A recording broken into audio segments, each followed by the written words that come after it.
Today I am looking at my reasonably modest collection of transistor radios here. I've decided to kind of collect them all in one place and just make a short video here talking about these radios and how I came about acquiring them.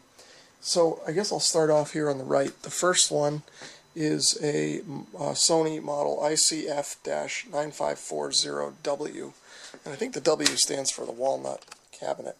But this is your basic AM/FM radio, but this has a pretty nice sound. This is probably late 70s, early 80s vintage, and I picked it up at a flea market for like $5, and this thing works fine. I use this out in the garage, and some of my other videos, you'll hear this thing playing in the background. Great sound, good overall radio here. Next up on the list is my GE Superradio 3, and I bought this thing brand new back sometime in the early to mid 90s, and this is a model 7-2887A, and this radio I use all the time, just about every weekend. I've got this thing playing outside. I use it on batteries. It's got 6 D-cell batteries in it, and I think I just replaced the batteries a couple of weeks ago, and prior to that the batteries I had dated that were in there were 2011, and it is now, or they were dated May of 2011, and it is currently April of 2014, so it gives you an idea of the battery life on these things. Good overall radio. AM/FM tuner works fine just around the yard. It drifts a little bit though. You know, good sound, good for an outdoor radio, but like I said, it drifts a little bit. Gotta touch up the tuning every now and then. But of course, this radio is getting old, so maybe it needs an alignment. The next radio here is a Stewart 2959B. As you can see, it's a multi-band radio. This thing will even receive television audio, or at least it would when television broadcasts were analog. This is a great radio too. In fact, I'll use this one outside sometimes in favor of the GE radio. This radio has one kind of nice feature that I like to use, and it's got an auxiliary input. You can plug an 1/8" patch cord into this thing, and then plug it into an iPod or a cell phone and play streaming audio through it. But the AM and FM tuner work well, and you know, shortwave on something like this is a little bit marginal, but it does work if you want to listen to shortwave. And it's got a fairly nice built-in telescoping antenna here, and this kind of gimmicky rotatable ferrite antenna. Although this does work, you know, you can set the radio down and you can tune or turn this to get a little bit better reception rather than turning the whole radio, but whatever. Next radio here is a Magnavox 299. This is actually the first radio that I ever owned. I got this thing when I was in elementary school, probably about 30 years ago now. And let's see, I think it might have a real model number here on the back. Yeah, there you can kind of see. That's the actual model number. And then the 299 is just a marketing thing. But anyway, I'm not sure if this radio works anymore. I'll have to plug it in and try it later. But used to use that all through elementary school, and even used to take it on the bus and on the playground and things like that. So the next thing that I have here isn't technically a radio, although it has a radio in it. This is a Dawn simulator. It's a Philips model, let's see, what's the model number? H43470.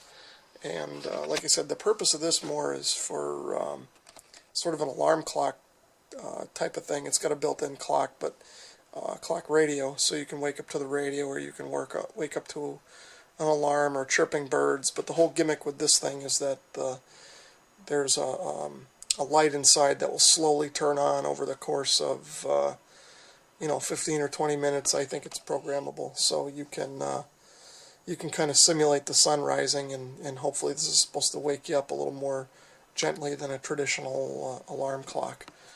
The next radio here is a realistic DX440. This is another radio that I bought brand new back in probably the early to mid 90s as well. And I actually bought this for my father and gave this to him. He used to listen to this quite a bit, but he's since passed on, and I've sort of re-inherited the radio.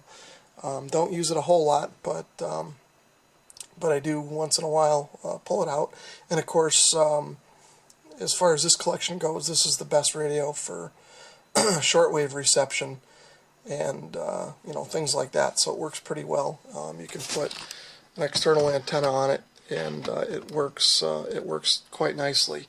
And you can get sideband on this. It's got the BFO that you can cut in and receive sideband if you desire. Let's see. The next radio is a Sony ICF24,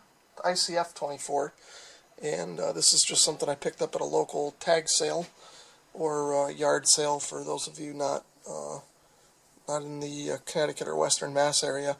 I think I paid like $5 for this thing, and this is probably actually the newest radio that I own. I'm not exactly sure when it was made, but probably early 2000s or thereabouts. But that seems to work fairly well. It's a good portable radio to take camping or places like that. This next radio here is a General Electric. What is this thing? This is a 7-26600. Another tag sale find, and I think I paid like $2 for that. I couldn't resist, and that radio works fine. Let's see, what else is over here? Okay, next on the list is the Sony Dream Machine model ICF30W, and this is a nice clock radio. This thing works really well. Generally, I use this down here in the radio room, even with this little built-in kind of cheesy wire antenna that they give you. It pulls in stations down here in the cellar, and functions as a clock radio if you need it to as well. Good machine. Actually, surprisingly heavy for the size. Let's see. The next radio here is a GE 7-2500, little portable 9-volt jobby that I picked up at a ham radio flea market for $1. And of course, reception on these things is somewhat marginal. But it does work, and it works well, and I got the original box there with it, so for $1, I don't think you can pass that deal up. Let's see, this radio here is a Lloyds clock radio, model 7-2500, and this is the radio that I would fall asleep to and wake up to every morning through high school and college back then. Haven't used it in a while. I don't know if it still works, but it used to function adequately as a clock radio. And then lastly, but certainly not least, is my newest addition to the collection, and kind of the reason I'm doing this video, is my Bose Wave radio that I just picked up on eBay. And of course, this thing is now 19 or 20 years old. This is a first generation AWR1-1W. It was manufactured in '95, and this just came today via UPS, and it works great, no problems. Reception is excellent, and even hooked up some streaming audio to it. So with the addition of the Bose here to the collection, this now makes 12 radios, and since I had an even dozen, it felt like a good time to make a video of the collection and put it up on YouTube. So I think what I want to do next is try and go through each one of these radios and make a detailed video about each one, how they work, and all that sort of thing. So we'll see if I actually follow through with it.